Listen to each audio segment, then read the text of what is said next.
phénomène d'abandon des élèves, c'est un phénomène qui est connu dans tous les pays, hein.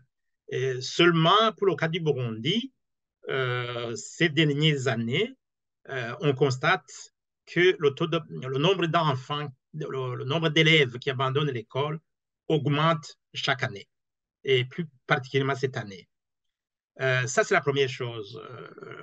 La deuxième chose que je vraiment voulais souligner, c'est de saluer le courage de ces Burundais euh, qui mettent sur la place publique la réalité burundaise avec des chiffres à l'appui. C'est la meilleure façon d'aider le Burundi de s'en sortir. Et troisièmement, euh, ce n'est pas le ministère, ce n'est pas seulement le ministère qui s'occupe des études liées aux abandons. Et il y a des organisations internationales qui travaillent au Burundi, qui, elles aussi, publient régulièrement des statistiques, des chiffres sur les abandons des élèves. Et donc, pour dire que donc, le mensonge n'a pas de place. Euh, il y a aussi des chercheurs qui mènent des enquêtes. Donc, plutôt que de nier la réalité, le ministre aurait dû avoir le courage de reconnaître ce problème, ce phénomène d'abandon, ces chiffres qui ne cessent d'augmenter, et plutôt essayer de comprendre les raisons pour lesquelles il y a un nombre important d'abandons. Et ici, je rappelle que quel Burundais nierait que la faim, la maladie font ravage au Burundi? La misère frappe les familles burundaises et plus particulièrement les plus démunies. Qui peut nier que la qualité de l'enseignement s'est fortement détériorée? Qui peut nier le nombre de grossesses non voulues, non souhaitées, qui ne cesse d'augmenter pour les jeunes filles et qui malheureusement, d'être manipulées par les responsables, que ce soit les enseignants, les directeurs d'école, et j'en passe. Voilà.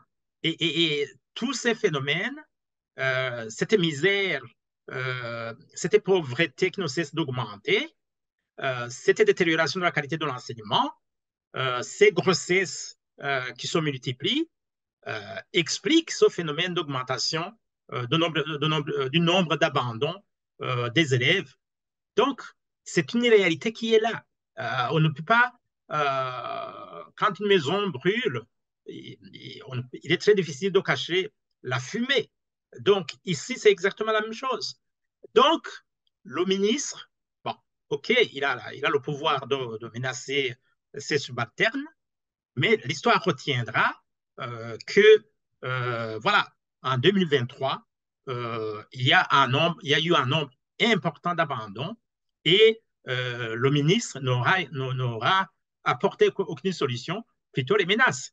Donc, il devrait adopter un profil bas et avoir de l'empathie envers le peuple burundais. Si les docteurs, c'est que les Burundais, nous tous, avons contribué à, à ce qu'il soit docteur, et il a un devoir moral de rendre à César ce qui est à César.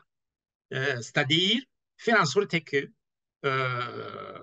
ses petits frères, ses cousins, tous les Burundais puissent étudier et pousser le plus loin possible les études comme lui, et comme ses enfants d'ailleurs, et comme les enfants des autres dignitaires. Donc, c'est sidérant pour un ministre aussi qualifié, qui a eu la chance de fréquenter la meilleure université belge, de se moquer des Burundais en menaçant ces patriotes qui ont le courage de rendre public ces chiffres qui, qui, qui, qui ne cessent d'augmenter. Donc, un conseil que je lui donnerais, c'est vraiment plutôt de rectifier le tir et de s'attaquer au vrai problème. Un autre exemple, on ne peut pas construire sur du mensonge. Je voudrais rappeler au ministre cette évaluation de l'école fondamentale et qui a montré que la réforme a été un fiasco et que le rapport d'évaluation du cabinet burkinabé, alors qu'il a été validé, ce rapport n'a jamais été rendu public. On l'a caché. Donc, on ne peut pas construire un pays sur du mensonge. Et voilà. Donc, et ce rapport, ils l'ont caché, mais ça circule. Donc, ça ne sert à rien. Ici, c'est exactement la même chose. Tous les Burundais voient le nombre d'enfants qui abandonnent l'école. Donc, c'est une réalité qui est là. Il faut s'attaquer plutôt aux causes pour faire en sorte que on puisse tous ensemble préparer l'avenir des générations futures, l'avenir du Burundi et l'avenir des familles. Donc, voilà un message. Donc, cette question, c'est une question nationale qui concerne tous les Burundais et personne ne devrait se dérober. Il faut s'attaquer à ce problème de misère, de pauvreté pour finalement limiter le nombre d'abandons scolaires.